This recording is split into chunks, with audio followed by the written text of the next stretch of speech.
Just stop it. The run-of-the-mill, cheesy, humdrum bullshit status quo just tires me out. What fascinates me are the industry disruptors, the superhuman frontiersmen or women who go through hell to achieve their goals. Join me as we meet and learn from those mavericks, rebels, and business leaders that aren't afraid to piss off the establishment in order to make radical change for good. Sponsored by Johto PR, the disruptive anti-PR firm that murders your competition with cinder blocks and cyanide. This is Disruption Interruption. Welcome back, everybody, to Disruption Interruption. I'm your host, KJ, and we're here today to talk to another industry leader that has steered off the lame, tired path of the status quo. Today's guest has been disrupting most of her life. She grew up in the digital age, raised by a single mom. Previously to what she's doing now, she's worked with dozens of venture-backed startups to launch and scale their marketing, sales, and product development. But we are talking to her today because she is on a mission to proactively prevent harm in the digital age through technology, tools, and education. Her story has been her impetus and her drive. Coming to us live from New York, New York, please welcome our disruptor, founder and CEO at Garbo, Kathryn Kosmides. Yeah, I'm the crowd. Hello. Kathryn. Thank you so much for having me today. Really excited for this conversation. Yeah, you bet. I'm really excited about it too, because I want to learn a lot. Harm in the digital age is something that we hear a lot about, but I don't think, well, some of us know intimately what that means, but many of us don't. But before we get into that, tell our listeners, because this is how we started off, right? And every disruptor has their foundational main ingredient for disruption. What is that for you? Yes, I love this question so much. And for me, I would say the key to disruption, the main ingredient, there are so many, it's so intersectional. But for me, I would say is going to the front lines, right? And talking to those most impacted. I say that solutions exist where the problems exist at its core. And so that's really how you disrupt space, is getting to, like, you know, as a founder or disruptor, you have that insight, right? That your lens to that problem, but then you have to go deeper, right? Because you're just one person. And you have to get to like the most impacted of those problems. And that's what I have found to be the biggest additive ingredient to the whole thing. Yeah, so I guess that takes a lot of listening and research and talking. I mean, is that because of your marketing background too? I mean, it's not just what you think, but you have to find out what, you know, the target audience really thinks. Or is that how you always have been? It's a bit of both, right? So I was originally in theater and then got into startup marketing and kind of just business, you know, and was doing a lot of marketing, social media at the time, but this was like 10, 15 years ago, right? Doing social media for like bars to get free drinks when I was like young, and like all these little hacks to like make money, right? So I've always been this like way, and I've always had this like marketing lens to things.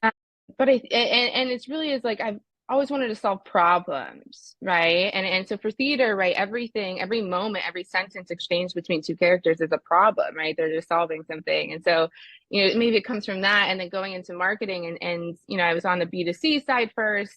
I really felt like most of that is like selling shit to people that they don't need. And I didn't feel good about that in a lot of ways. I switched to B2B, and you really start to solve problems. And even some consumer products can solve problems, right? But that's really, I think, is like, yeah, I want to just solve problems and solve some of the hardest problems, which is definitely harm in the digital age, and as it continues to expand and grow. Yeah, it is one of the biggest problems. Let's dive into that. Let's go all over. Like, what is the status quo of harm in the digital age? Just throw it out there. There's so many aspects. There are so many different aspects to it. Exactly. And increasingly, you know, I'm sure if you just surveyed anyone, right, there's all these surveys of X percentage of people have experienced online harassment, or, you know, dick pics or trolling, you know, those are kind of the low level stuff, right? But then you start getting really bad stuff like swatting, where, you know, where SWAT teams will show up to your house, someone will call a SWAT team I saw something like that. Yeah. You know, sextortion, where it's increasingly a big issue with especially teens and young men, where they are getting sextorted, where they send they build a relationship with someone online, and then they send a naked photo, and then that person says, I will leak this to your whole family and friends, etc., if you don't send me money. And we used to think that these bad actors were like, the creepy guy behind the screen, or these little small enterprises, like illegal enterprises in foreign countries. But no, it's like actually a lot of young women are sextorting these men, where they won't they won't actually post a photo. They'll threaten to, right, et cetera, to get the money to go buy like a Gucci bag and like stuff like that, right? So like, even who is a bad actor nowadays, and what are their motivations? So you see that, and a lot of the popular term is called revenge porn, or image-based abuse, right? Which is uploading naked photos of someone without their permission and sharing those things. You have that type of stuff, but then you have a lot of digital stalking, right? In actual relationships and romantic relationships, and how digital tools are used to cause harm in, family relationships, but often domestic relationships. So having your location tracking turned on at all times, having access to your email passwords or your bank accounts and monitoring those, like that's digital harm too. So it's so vast. There's so many different facets of online harm.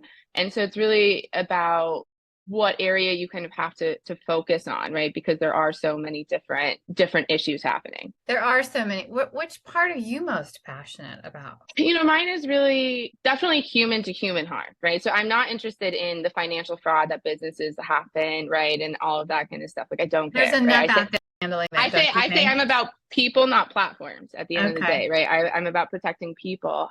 And really, mine is the most severe of the online harm or in-person harm, even where they meet online, right, through a dating app or through a social media site. And like 50% of romance scams actually happen on Facebook or Instagram, right? And so it's not just dating apps where these things are happening, but they meet online, and then that turns into real world harm, whether that is the romance scam where they never have to meet in person, right? Or to be like, scammed out of millions of dollars, or then you get into real world harm, which is the sexual assault, domestic violence, these types of things. And solving that is where I'm really, really focused in my work. Not necessarily like, hate speech and harassment. Those are very, very bad things, right? And dick pics, like that's bad. But I really wanted to solve the hard stuff. Wow. So we've got financial crimes, we've got human to human, we've got, what was the stat you gave me on the dating apps? Like the with Facebook? And 50% of romance scams happen on social media sites, mostly Facebook and Instagram. Yeah, sliding into the DMs, like. And then we have the sextortion. And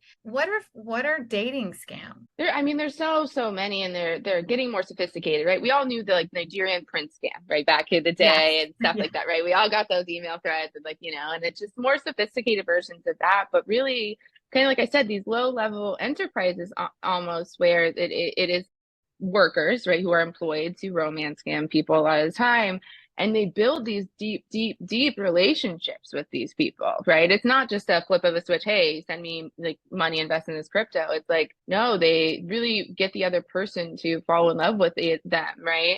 And build this relationship and build that trust, right? It's all about trust. And then they manipulate that trust. That's all kind of bad actors, is manipulating like trust in someone. But it's very complex, and they're doing it to hundreds of people at a time.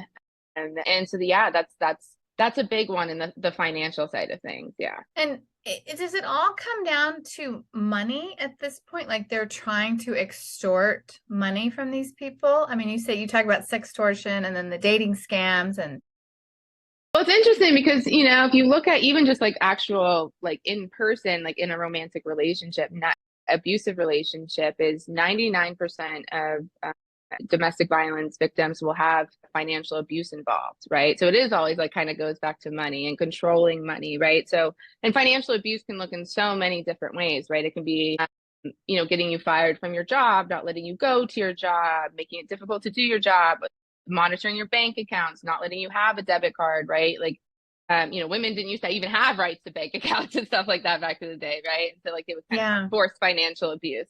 So like money is always a big thing in all sorts of kind of bad actor issues. And what is that statistic again? I'm so fascinated with this. 90% of what you just said, domestic violence or domestic. 99% of domestic violence situations will have some sort of financial abuse occurring, because that makes it difficult for the person to leave, right? If you control their money, you kind of control everything. And so, and it's in my, it's, you know, domestic violence is never, I always say, it's like, it's never a punch to the face, right? It's these very like manipulative, tiny little things that they do to control you. It's power and control, right? All of these types of, say there's two types of offenses, right? There's crimes of desperation, which I really don't care about. I'm not interested, like people robbing people, people this. If you gave them hope and opportunity, they wouldn't do those things, you know, truly. And the studies show that. But power and control crimes, which is those bad actors, which is domestic violence or sexual assault, or even those white collar crimes of financial, like fraud, right? And romance, like it's about power and control. And it's a very different type of bad actor, right? Who does these types of things. And that's where my work is focused. And that's what I'm trying to disrupt, is how we help survivors, right, who are impacted by these people, but then also how do we stop them from preventing harm? Like that's all victims really want, is to stop. That's why they report. Number one reason they report is to stop them from doing this. They don't care about a carceral system. And we know the carceral system doesn't really work to stop them. And so how do we kind of do that in the digital age? Because that's the only way you really proactively prevent harm, is to, you know, detect and then prevent it, right? Mm-hmm. So that leads me to the big question: how do you detect and prevent it? Like, how do you get a handle on this? Because it's only growing.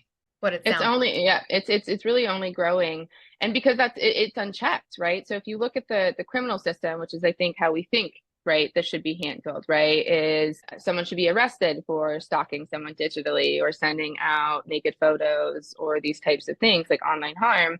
But the issue is a lot of states don't have these types of laws yet, even, right? I just learned actually this morning, I had a breakfast with someone I super respect in the industry, and they told me, yeah, in Connecticut, you cannot get an order of protection if it's digital stalking related. They will not grant it, right? If it's, you know, it has to be real world harm. And so we're expecting this criminal legal system where we also know that survivors don't report into that system for a wide variety of reasons. And then at the end of it, right, less than 1% of police reports around anything gender-based violence, which doesn't have to be women related, right? But it's domestic violence, sexual assault, all these types of things, human to human harm, 1% will end in a conviction. 1%. 7% in an arrest, right? So like that system doesn't work, and bad actors know that they won't get caught, right? Like I've gone through these systems, right? I try to go through family courts and then criminal courts and civil court eventually to get the public record to like stop this person from doing it. And it didn't work for me. And if it was that hard for me, I can't imagine, you know, how difficult it is for someone. Yeah, because you're one determined, persistent cuss, as my dad would say. Yeah. You are. So was this the impetus to Garbo? You know, a lot of things I think were, you know, I think a lot of things led up to it, but definitely my own experience within the system, you know, and seeing again how difficult it was for me, which is I'm white, I'm educated, I have pretty privilege, I have access to capital, I'm well connected, all of these things. And it sucked for me, right? And I got victim blamed, and I did, you know, and then there's just so many different issues. And again, I saw that one little lens, but I said, again, I'm so privileged. This this is a bigger issue. And that's where I went to the core of the problem, right? It's just like, you have to talk to the women most impacted, the people most impacted by this criminal system, which is people of color and queer communities, et cetera. When they report, they're not even believed. They're kind of laughed out. They're pushed out of these spaces, right? And so the carceral system is not ever going to solve it. And then you have platforms, right? So you're trying to report to a platform, right? Is like the next piece of it. And platforms, like, they really don't give a shit. They care. Some do, right? I think, and some increasingly do, but they really care about money at the end of the day. And so they're moderating things based on their financial things, right? They don't really care about solving domestic violence or the harm that happens on their platform. It's more like, oh, will this impact advertisers wanting to spend money on my platform? And that's how you know, so like platforms aren't it either. So it's almost like Garbo is this kind of third party system, we think, of kind of connecting the dots between, you know, I did report to a platform, and I did try and go to the police, or I did try and report to my work about sexual harassment, but they didn't do anything. And that's it. Is how do we capture the real ways harm is reported in the digital age, because it's not the criminal system, you know? Yeah, it's so very true. You almost feel like when something happens to you and they say, well, did you report it? right? Did you report it to the authorities? There's like this sinking feeling, right? Because nothing is going to happen, right? Even Especially. if you do report it, right? Like nothing happens. And you're like, I did. And in a lot of ways, I was like, I'm a really good victim and whatever that means in some stereotypical way, and it You're a didn't, good target. it didn't work, right? And I'm like, okay, if this again doesn't work for me, it's not working for the majority of people. And so how do we really, again, like help protect each other? Because the court isn't going to, this court isn't going to do it. Platforms really aren't going to do it. We kind of have to protect each other, right, at the end of the day, right? And that's where kind of community comes into play. And that's, it's like why Garbo isn't just technology, right? It's tools and education and community. And we have our own podcast, and we have a TikTok channel where we talk about things, and quizzes, where people can take, over 100,000 people have taken a "Was I sexually assaulted" quiz this year on our platform, or on our website and stuff. So like we're really trying to get to the core of the problem, really helping people and guide, both survivors, but then also, like I said, bad actors, and thinking about that side of the equation too. That's awesome. 100,000 people have taken that quiz. That's crazy. It's crazy, it's true. And like we have about, I think, over like probably a dozen quizzes now. And I come from marketing, right? This was a marketing thing. I was on Ahrefs, right, an SEO tool that I have used my entire career. And I was like just looking for, like, we always are looking for topics, right, to write about in these spaces. And I started seeing this like domestic violence quiz, right? The quiz come up, right, in some searches, and I was like, okay, let's try and just do one and test it out and see. And it just the first one kind of took off, and then we just really kept building. And I've had people come up to me in real life and say, Kathryn, I took one of your quizzes and I broke up with him, or I did this or that. Like it changed my life, and that's it. It's like we really and try and guide them gently down and getting them to think about these in a nuanced way, because again, domestic violence is nuanced, right? And so if you can convince people that, like, hey, you're just answering, like, did this happen, did that happen, is this, and we never say definitively, yeah, it's really like, this sounds like, and then we say go to call a hotline, right? And we have partnerships with the National Domestic Violence Hotline, RAIN, Victim Connect, etc. Like even in our platform, when you get to the search results screen, when you search someone, that we have partnerships with a bunch of different NGOs, including the Domestic Violence Hotline, where you can talk to an advocate without ever leaving the platform, and so really kind of rethinking how these things intersect. We know, like, digital harm, right? So much technology is used to cause harm, but how can it also be used for a lot of good, and to kind of redirect the narrative a bit here and disrupt, Yeah, that's disrupt. So tell us a little bit about, like, dumb it down, like what Garbo is. What it is, what do you do? How is it innovative? How does it help? I'm getting bits and pieces, right? Yeah. So Garbo is a new kind of online background check or safety system, is what we really like to call it, which enables anyone to see if someone has a history of causing harm, today based on available public records, including arrests, convictions, and sex offender records. Again, we're really focused on trying to move away from the carceral system, and I've done a lot of work recently around harm in the digital age. But just, it's the first name and phone number, usually is all it takes. It's $2.50, but it's a like small processing fee. So, no subscriptions, things like that. It takes less than 2 minutes to run a search. A lot of these other people-y search sites take up to 20 minutes. They often feel spammy. And then they give away, this is really the insight, right? Is they give away like your home address and your email address and your phone number, like all this invasive PII, which, I'm sorry, your home address in today's digital age should like not be a public record. Like these sites are very harmful, right? That's what I kind of saw. I saw my own experience, right? And then I saw, like there are background check sites out there, right?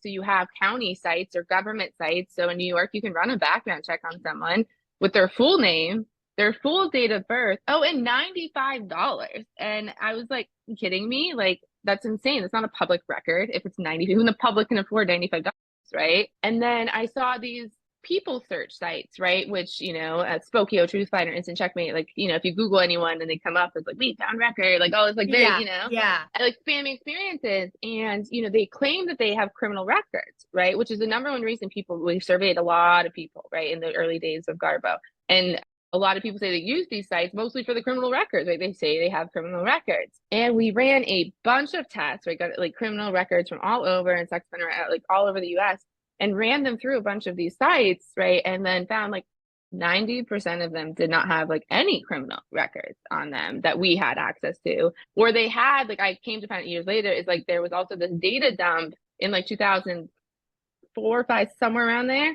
of like criminal records, right? So they all have these outdated files, right? This one big bulk purchase of data, but they're not actually getting updated criminal records. But like people are making like real ass safety decisions off of thinking that there's no record here, right? So he must be safe is the default thing, right? I don't see a record, he must be safe.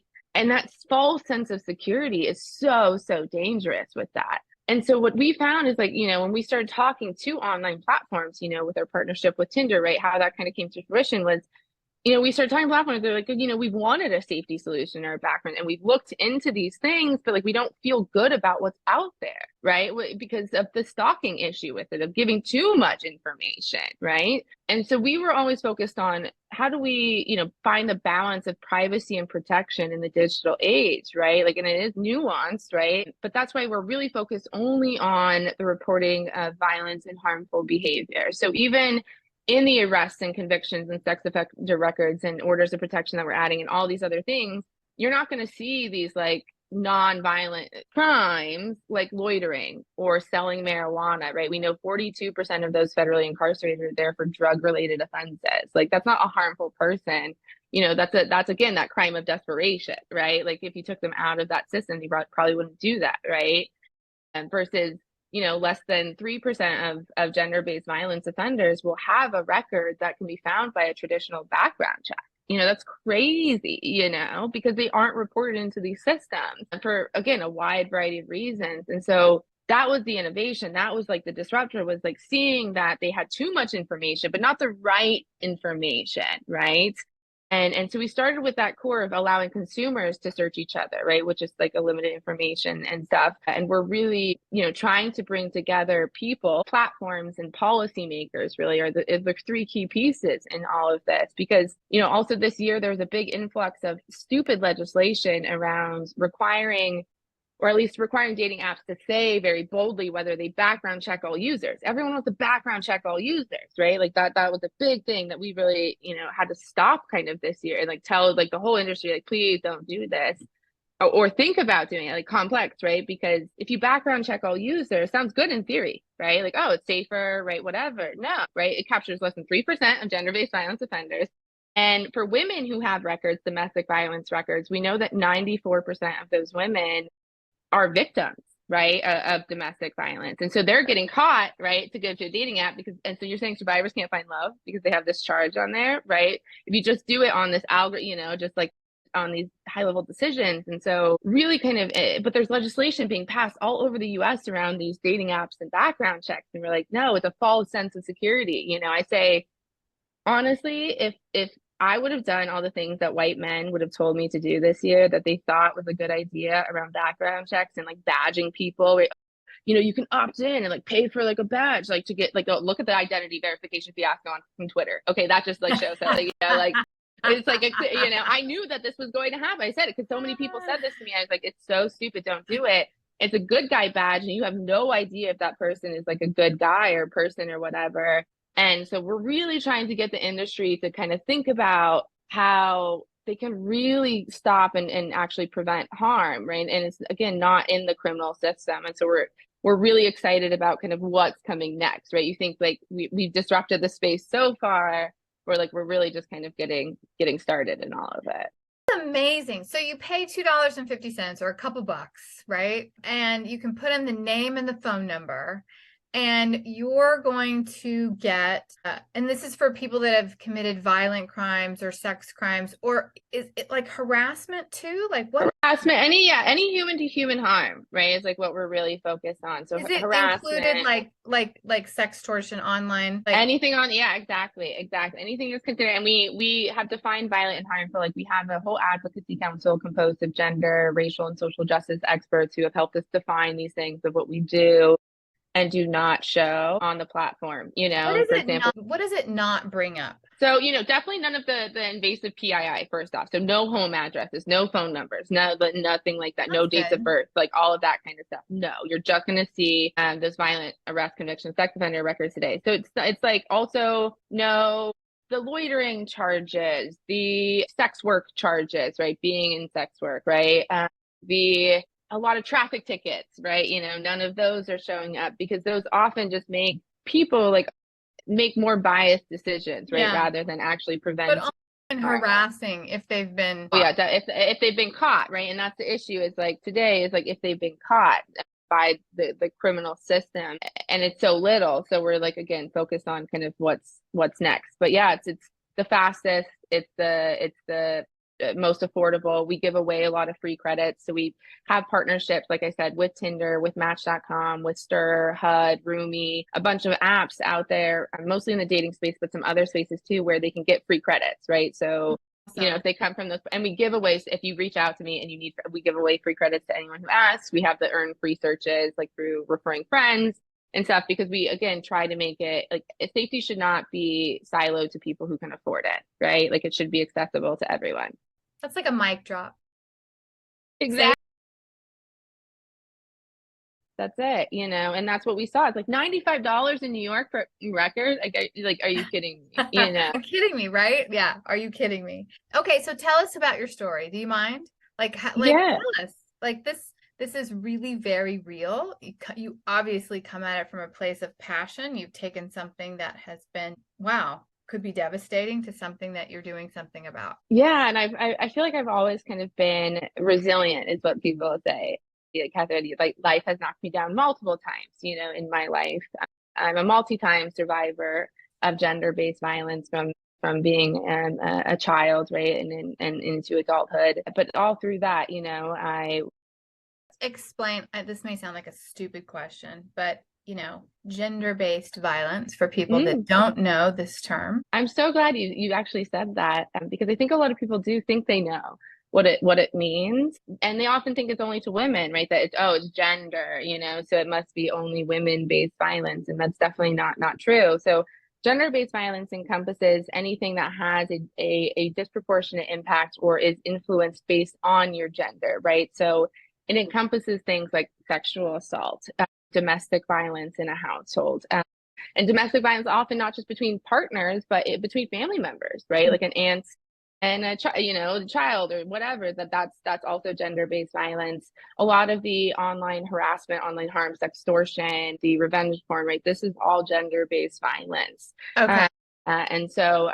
And that's why I say it's like I'm a multi-time survivor of multiple different types of gender-based violence. And I think that gives me a very unique lens to all of this. I also say a big thing is I grew up on the internet, like we said, right? Like, okay, so like I didn't like I got really good grades in school, right? And I was in honors classes and some AP classes, but like I did not go to class, right? I just had anxiety as a kid and would make excuses like not to go. And my mom would have to go every single semester into the school and be like, you can't fail her. Like they would try and fail me because I missed so much class.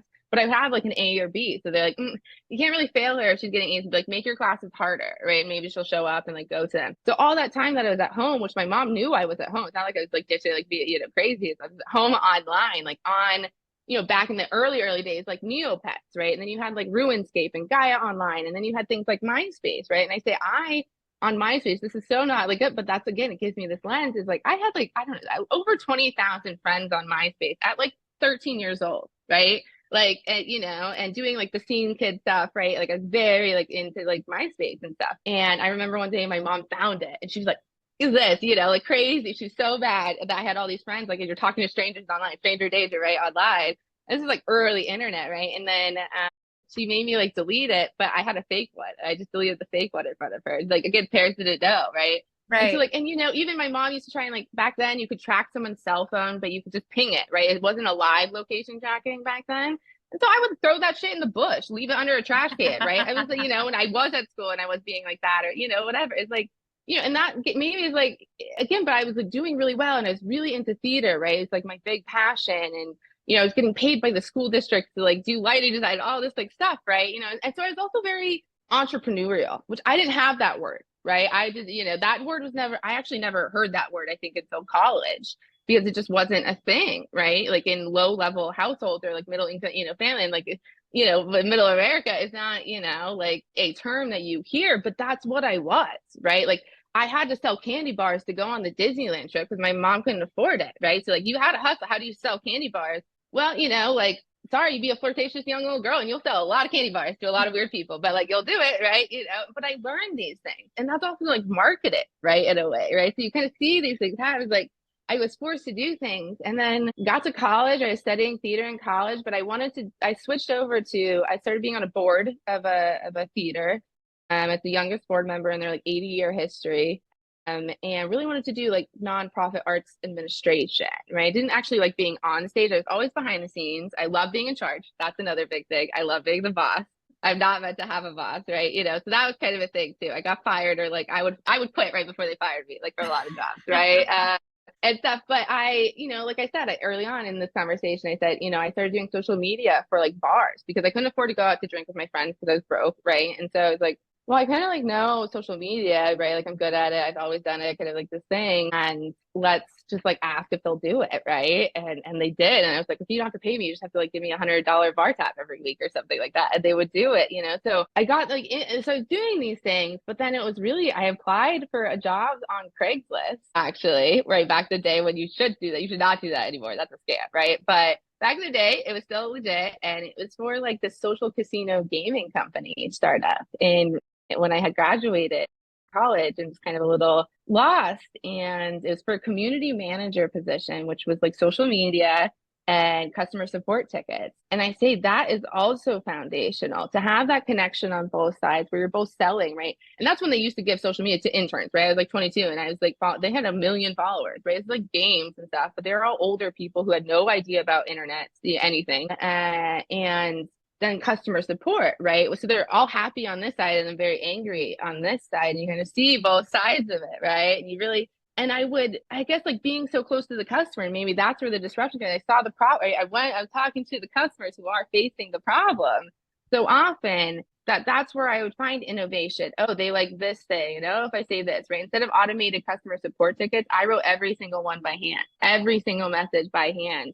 And my hands but I was like, that's what it takes, right? And then and then 18 months later, the company was acquired because I went into like, then I became a really big market very, very quickly. It was a very small company in there and made huge impacts in that organization at a very young age. And that's when I said nonprofits. It's so funny that I'm at a nonprofit today, but like, you can, in startups, you move quickly, right?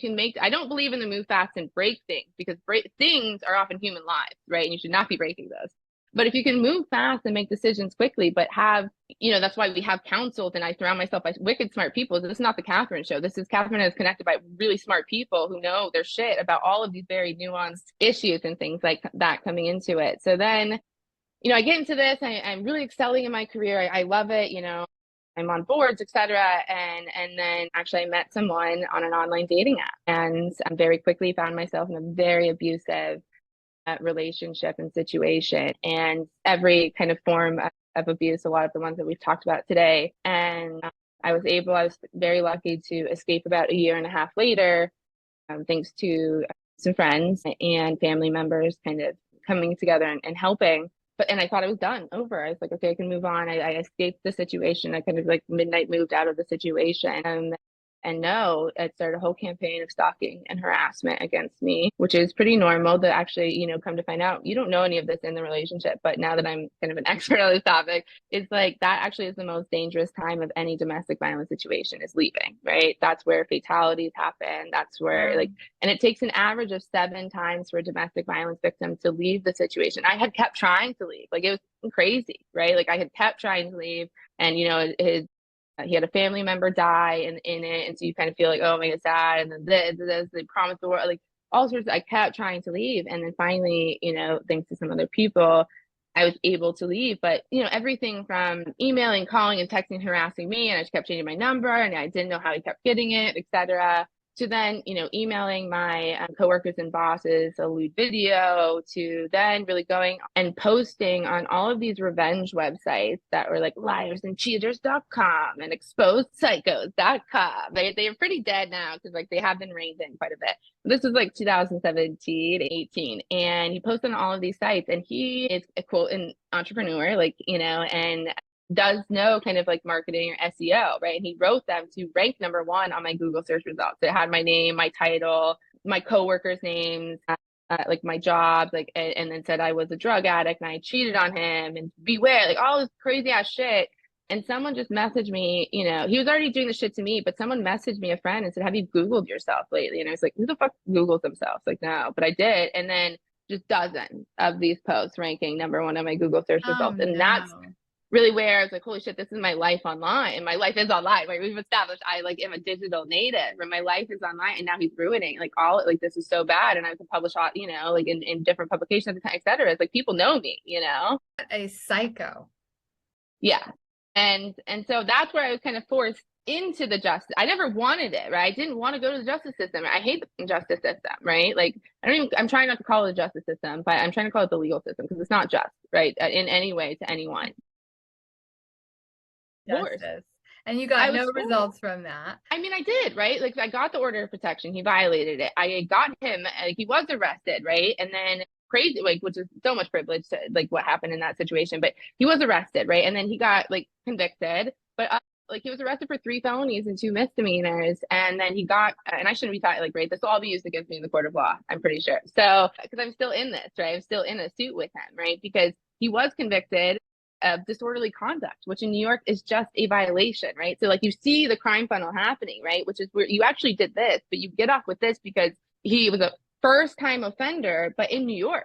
And that was my first also red flag is I knew he had victims in California. Right. And like, so I was like, wait, so, and had been arrested in California. So I was like, wait, you're telling me that like the states don't even like, he's not a first time offender, honey, like this is like an issue, and then, so like that issue with it and, he's white, can hire a good lawyer, like all of these things. So, and then that really upset me because all I wanted was like a public record. I just wanted someone to know again, like that's why people report is to stop them and then to prevent the next person. Well, to prevent the next person, the only way is to let them know, especially in the digital age where we're not connected with people, right? You can't whisper network to a friend, say, whoa, Joe's weird, don't like do, it doesn't work anymore. And so I, again, used my privilege to, at the time, I filed a civil suit against him to create the public record, mostly a document that couldn't be messed with, right? That this was forever in the public record that he did this.